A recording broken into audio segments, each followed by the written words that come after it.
राम नारायण राम. भूपृष्ठावर असं एक संविधान असावं जिथं सगळे लोक एकत्र राहू शकतील, जिथं सर्व धर्म आणि जातीचे लोक समान असतील, कुठलीही जात पात उच्चनीच असू नये. आपण या सगळ्या गोष्टी निसर्गाकडून का शिकत नाही? जसं निसर्गात दिवसरात्र सूर्यचंद्रतारे यांचे नियम आहेत, तसेच नियम संविधानात का लागू केले जात नाहीत? आपण सर्वजण आपल्या आपल्या अडचणींमध्ये अडकलेले असतो, पण उत्तरं आपल्या सर्वांकडेच असतात. मग आपण त्या उत्तरांचं पालन का करत नाही?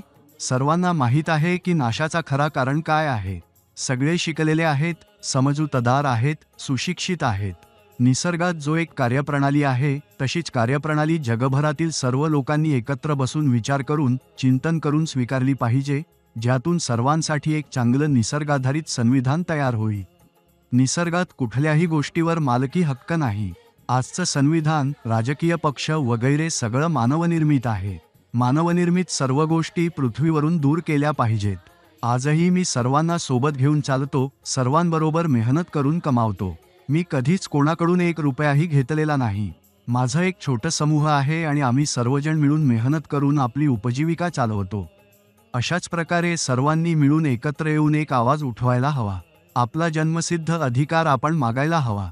लाखो वर्षांपूर्वी कुठल्याही व्यक्तीकडे मालकी हक्क नव्हता. मालकी हक्क तेव्हाच आला जेव्हा माणसाचं विचार, बुद्धी आणि चिंतन वाढलं. समस्यांचं समाधान शोधण्यासाठी आपल्याला आकाशाकडे पाहावं लागेल. तिथं काय चाललं आहे? तिथंही एक संविधान आहे. ते दिसतंही आणि संवादही करतं. हे सगळं आपल्या विवेकाच्या माध्यमातून घडतं. ही गोष्ट आपण ऐकायला हवी, समजून घ्यायला हवी आणि ती पृथ्वीवर लागू करायला हवी. खूप आवश्यक आहे की आपण सर्वांनी आत्मचिंतन करावं, आपल्या अंतरात्म्याचा आवाज ऐकावा, आपल्या विवेकाचं ऐकावं. आयुष्यात काहीही कार्य करा, आपला विवेक नेहमी तुम्हाला योग्य मार्गदर्शन करतो. म्हणून नेहमी आपल्या विवेकावर विश्वास ठेवा.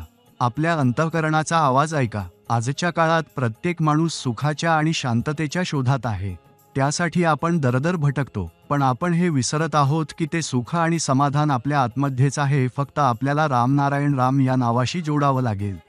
मग बघा आयुष्यात कसं खरंखुरं सुख मिळतं ते. पृथ्वीवर निर्माण झालेलं मानवनिर्मित धर्म काही लोकांनी आपल्या स्वार्थासाठी तयार केला आहे.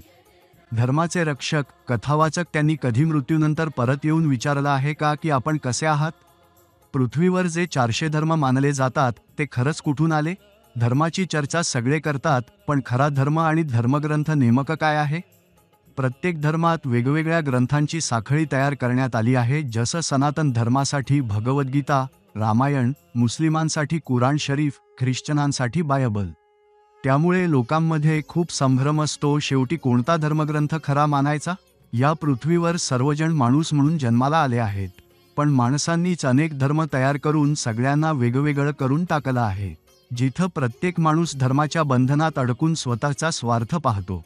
पण आपल्या महागुरु बालक ब्रह्मचारी जी म्हणतात की सर्वात मोठा धर्म आकाश आहे, ज्याच्यापासून हे विश्व निर्माण झालं आहे.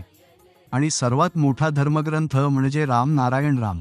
या धर्मग्रंथाचं प्रत्येक पान म्हणजे ब्रह्मांडात पसरलेले तारे आणि ग्रह नक्षत्र. या पृथ्वीवर सुमारे 800 कोटी लोक आहेत आणि त्यांचं शरीर हे राम नारायण राम या धर्मग्रंथापासूनच बनलेलं आहे, ज्यामध्ये पंचमहाभूतांचं मिश्रण आहे.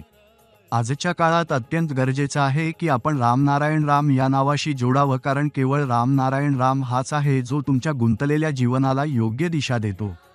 जेव्हा माणूस राम नारायण राम सोबत जोडतो, तेव्हा त्याला जीवनाकडे पाहण्याचा एक नवीन दृष्टिकोन मिळतो आणि तोच दृष्टिकोन आपल्याला नवी ऊर्जा देतो आणि जीवनाला यशस्वी बनवतो.